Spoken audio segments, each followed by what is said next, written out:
खूपच चांगला कार्यक्रम आहे आणि स्पोर्ट्स एक्सलन्सचे अवॉर्ड दिले जात आहेत. चॅम्पियन स्पोर्टने आयोजित केला आहे आणि मला खूप आनंद वाटतो की या कार्यक्रमामध्ये सहभाग घेण्याची मला संधी मिळाली. कारण एकंदरीत एक ऑप्टिमिस्टिक ऑप्टिमिझम म्हणा, इन्स्पिरेशन म्हणा, हे आपल्याला प्रामुख्याने स्पोर्ट्स आणि हेल्थ या सेक्टरमधून मिळतं.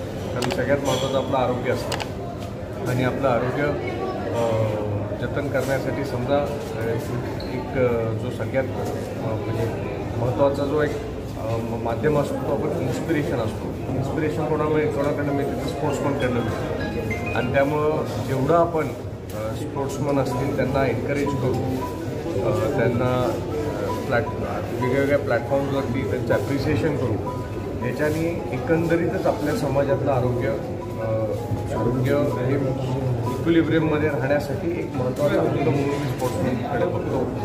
त्याच्या व्यतिरिक्त सगळे ते आपल्याला इन्स्पिरेशनसुद्धा देतात की कशा पद्धतीने कमी वयामध्ये हे जास्तीत जास्त शिखर त्या कमी वयामध्ये कॉन्कर करतात.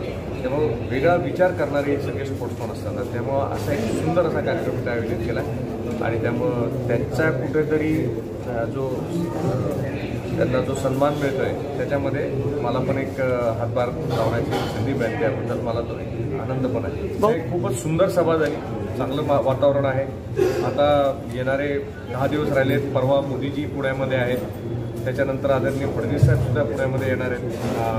त्यामुळं खूप चांगलं वातावरण आहे. सगळीकडे उल्हासाचं उत्साहाचं वातावरण आहे आणि मला पूर्ण विश्वास आहे की जास्त मताधिकारी आपण शिवाजीनगर मतदारसंघात. लोकांचा कसा रिस्पॉन्स आहे? खूपच सुंदर, उत्स्फूर्त आहे. तुम्ही कुठेही माहिती घ्या, तुम्ही पण सगळे या क्षेत्रातले आहात.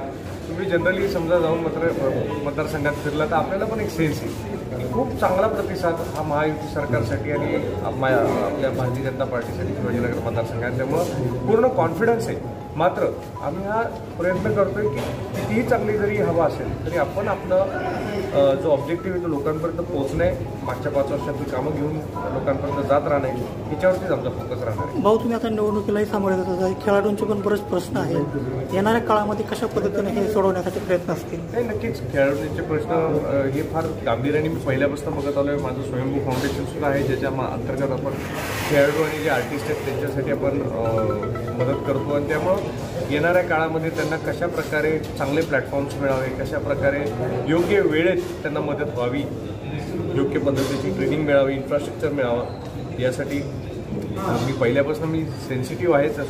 पण योग्य ठिकाणी योग्य प्लॅटफॉर्मवर त्यांना घेऊन जायचं काम नेहमी करेन.